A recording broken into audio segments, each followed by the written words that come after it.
The conclusion of the Civil War and the passage of the 14th Amendments and Reconstruction Civil Rights Acts obliged the state of Illinois to lift its laws prohibiting African Americans from voting and serving on juries. In this period, the city of Chicago began to educate black children alongside whites, and African Americans gained access to state-funded colleges as well. But blacks made up less than 2% of the population in the North, and many whites remained ambivalent or outright hostile to the struggle for full social equality. Thus, African Americans made slow progress in Illinois and across the North.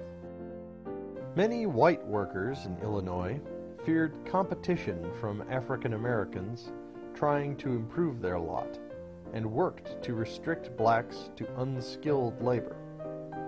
Many labor unions, with the notable exception of the Knights of Labor, refused to let blacks join. Tradesmen maneuvered to keep African Americans out of apprenticeship programs. Black artisans, migrating from the South, often found themselves restricted to a black-only clientele by white consumers anxious about African Americans' social rise. Many African Americans came to central and southern Illinois to work as coal miners. Often, mine owners recruited southern blacks to come north and work in mines in order to replace striking white workers.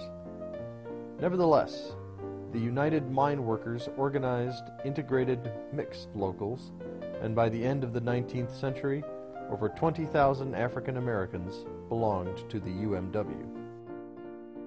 Many African Americans, and especially women, worked as servants. Like blacks working as unskilled laborers, they found that they were paid far less than whites for comparable service. This low pay often prevented African Americans from marrying and starting families until later in life, when they had attained some financial stability. African Americans in the North also faced a rigid pattern of residential segregation that confined them to specific neighborhoods. Frustrated by the slow pace of social change, African American leaders like Benjamin Singleton and Bishop Henry McNeil Turner advocated colonization, or blacks' removal to Africa to begin a new society there. The American legal system did little to help African Americans in this period.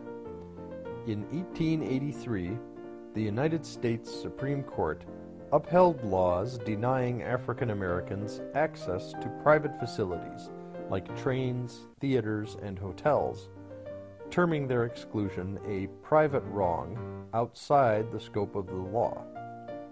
After black activists organized to challenge this ruling, the court upheld the doctrine in 1896's Plessy v. Ferguson, which articulated a doctrine of separate but equal. As it grew to become a large city, Chicago became a center of black political and intellectual life. Lucy Parsons married a white man named Albert Parsons. Together, they became two of the city's most prominent radical social critics and organizers.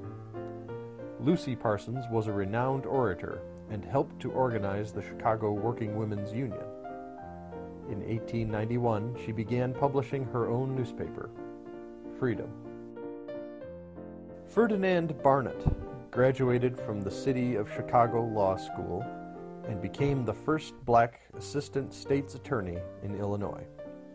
He also founded and edited the Chicago Conservator, a newspaper devoted to the fight for black equality.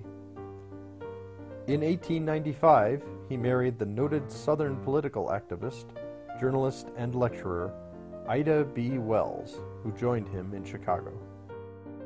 Born a child of Mississippi slaves in 1862, Wells found education and began teaching school as a teenager.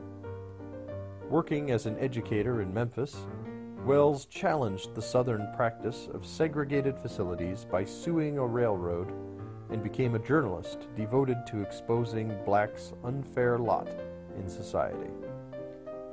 In 1892, 3 of her friends were lynched by white mobs, and Wells wrote scathing exposés of the practice, which received wide national attention. Facing intimidation and violence in Memphis, Wells became a traveling lecturer before marrying Barnett. Wells confronted the Northern Reform establishment as well as Southern racism. In the 1890s, she confronted Frances Willard and the Women's Christian Temperance Union for their support of Southern reformers who accepted the practice of lynching. In 1894, she published The Reason Why the Colored American is Not in the World's Columbian Exposition, which detailed blacks' exclusion from the fair by white organizers. After 1895, Wells largely confined herself to local political causes and raising her family.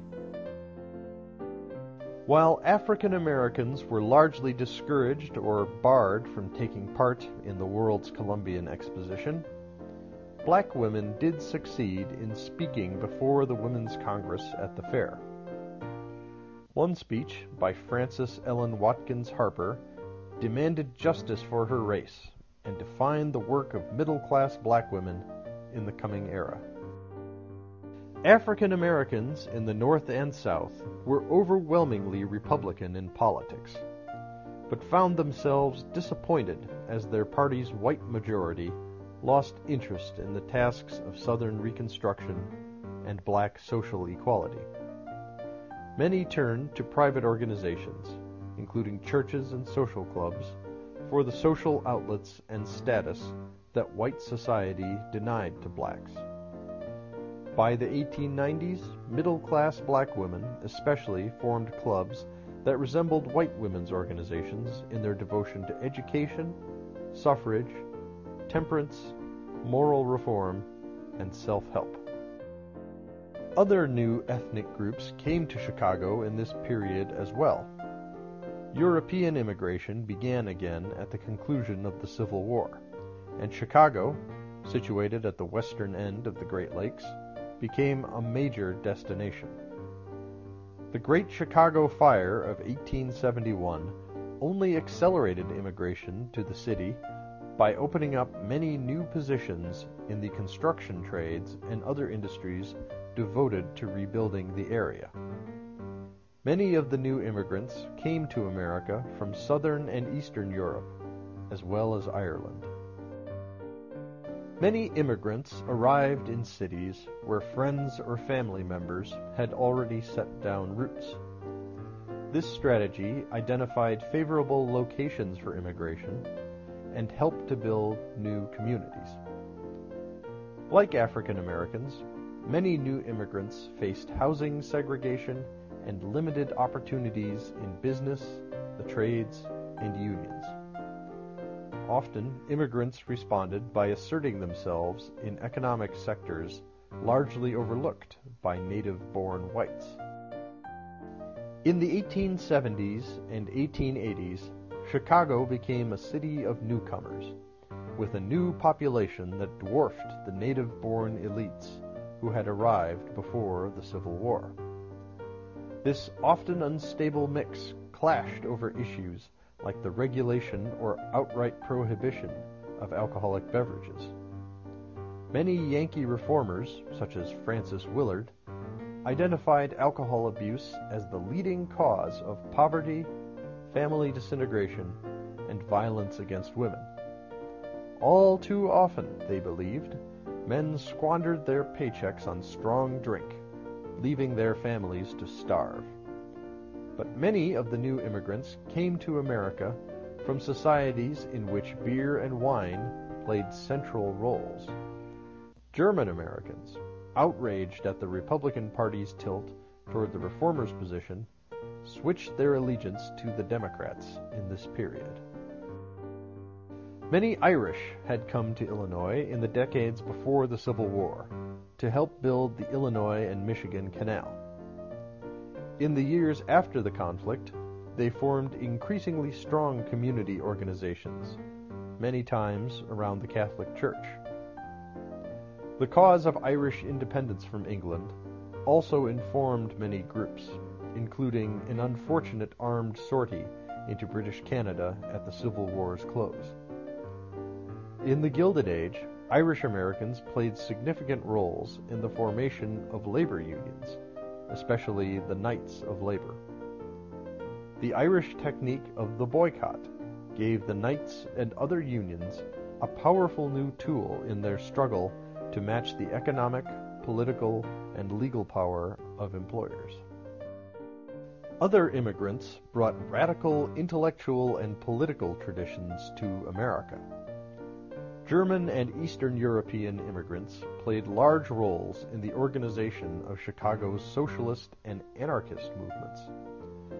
When these movements emerged in the spotlight caused by the Great Strike of 1877 and, especially, the Haymarket Riot of 1886, many middle-class, native-born whites quickly associated radicalism and labor violence with immigrants.